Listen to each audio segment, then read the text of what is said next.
Clip number 523۔ اس clip میں انشاءاللہ آپ قرآن پاک کی سورہ ہود کی آیت نمبر 35 سے لے کر 37 تک کی تلاوت، ترجمہ اور تفسیر قرآن صراط الجنان سماعت فرمائیں گے۔ بسم اللہ الرحمن الرحیم۔ ترجمہ، اللہ کے نام سے شروع جو نہایت مہربان رحمت والا ہے۔ ام یقولون افتراہ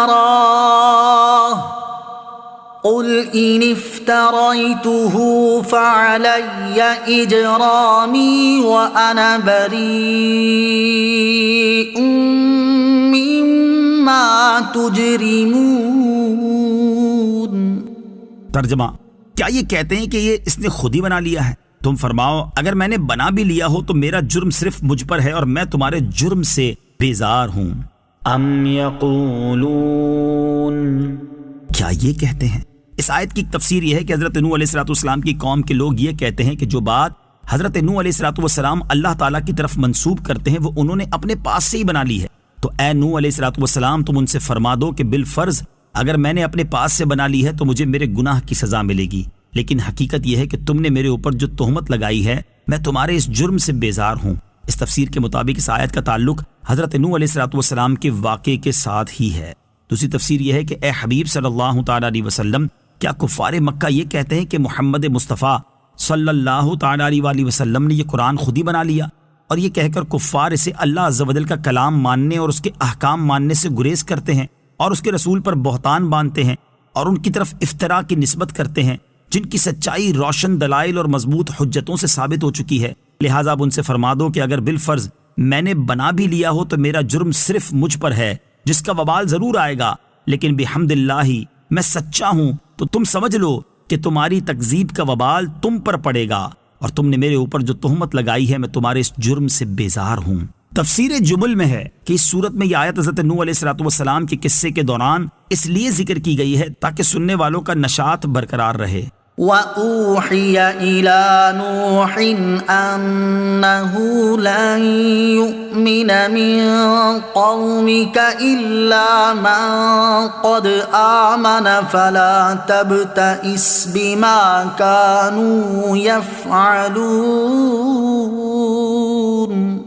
ترجمہ، اور نوح کی طرف وحی بھیجی گئی کہ تمہاری قوم میں سے مسلمان ہو جانے والوں کے علاوہ کوئی اور اب مسلمان نہیں ہوگا، تو تم اس پر غم نہ کھاؤ جو یہ کر رہے ہیں۔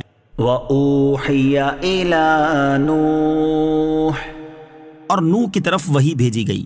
اس آیت میں حضرت نوح علیہ السلام کو یہ خبر دی گئی کہ ان کی قوم کے جو لوگ کفر پر اڑے ہوئے ہیں ان کا ایمان قبول کرنا محال ہے، لہٰذا ان کے ایمان قبول کرنے کی توقع نہ رکھیں۔ آیت کا خلاصہ یہ ہے کہ اللہ تعالیٰ نے حضرت نوح علیہ السلام کی طرف وحی بھیجی کہ آپ کی قوم کے جن لوگوں سے ایمان قبول کرنے کی توقع تھی وہ تو ایمان قبول کر چکے، ان کے علاوہ جو لوگ اپنے کفر پر ہی قائم ہیں وہ اب کسی صورت ایمان قبول نہیں کریں گے۔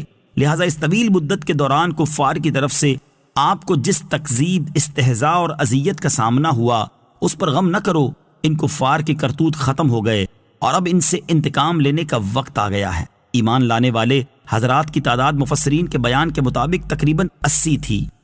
وَاصْنَعِ الْفُلْكَ بِأَعْيُنِنَا وَوَحْيِنَا وَلَا تُخَاطِبْنِي فِي الَّذِينَ ظَلَمُوا إِنَّهُمْ مُغْرَقُونَ۔ ترجمہ، اور ہمارے سامنے اور ہمارے حکم سے کشتی بناؤ اور اب ظالموں کے بارے میں مجھ سے بات نہ کرنا، بے شک انہیں ضرور غرق کیا جائے گا۔ وَاصْنَعِ الْفُلْكَ بِأَعْيُنِنَا وَوَحْيِنَا، اور ہمارے حکم سے کشتی بناؤ۔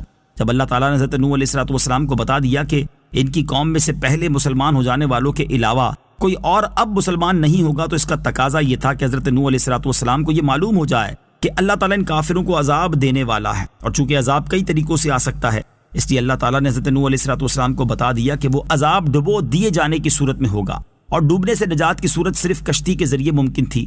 اس لیے اللہ عز و جل نے حضرت نوح علیہ السلام کو کشتی تیار کرنے کا حکم دیا۔